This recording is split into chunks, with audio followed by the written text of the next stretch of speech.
My boyfriend moved in on a Tuesday, and by Wednesday, I was staring at a $38 ring from Temu, wondering if I'd just made the biggest mistake of my life. The audacity of love is that it blinds you until the moment it doesn't.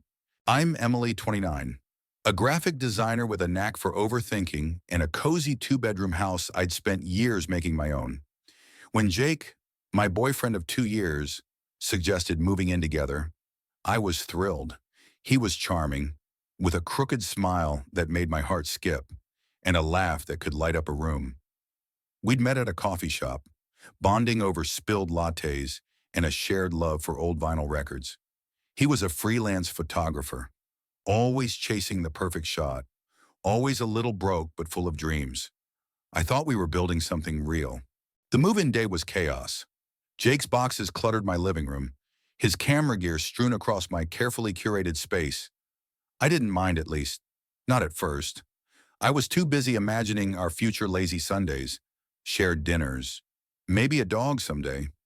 But that evening, as I unpacked a box labeled Jake's Junk, I found a crumpled receipt from Temu, that sketchy online marketplace where you can buy everything from fake AirPods to glow-in-the-dark socks.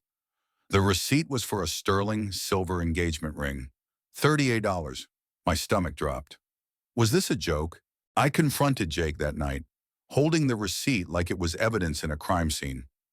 "What's this?" I asked, my voice sharper than I intended. He looked up from his phone, his face paling. "Oh, that," he said, scratching the back of his neck. "I was going to surprise you." "Surprise me," I laughed. But it was hollow, with a $38 ring from Temu. He stood crossing the room to me, his eyes pleading.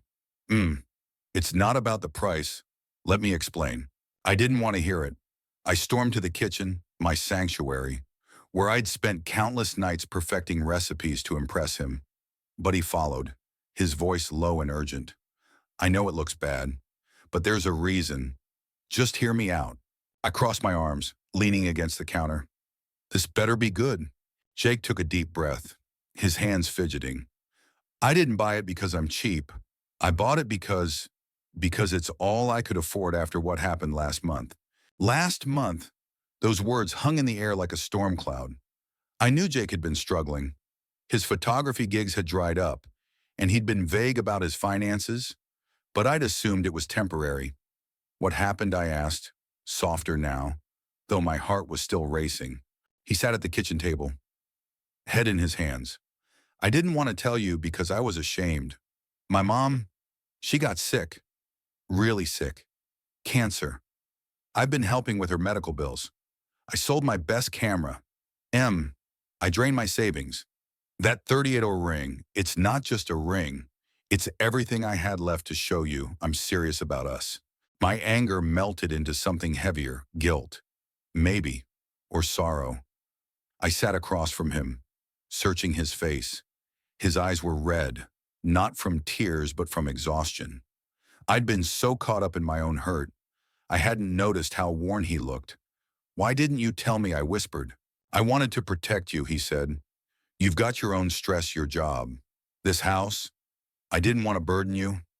I thought I could handle it." I wanted to scream that we were supposed to be a team, that his silence hurt more than any cheap ring ever could. But I also saw the man I loved, drowning in his own pride, trying to hold on to a shred of dignity. The ring wasn't the problem.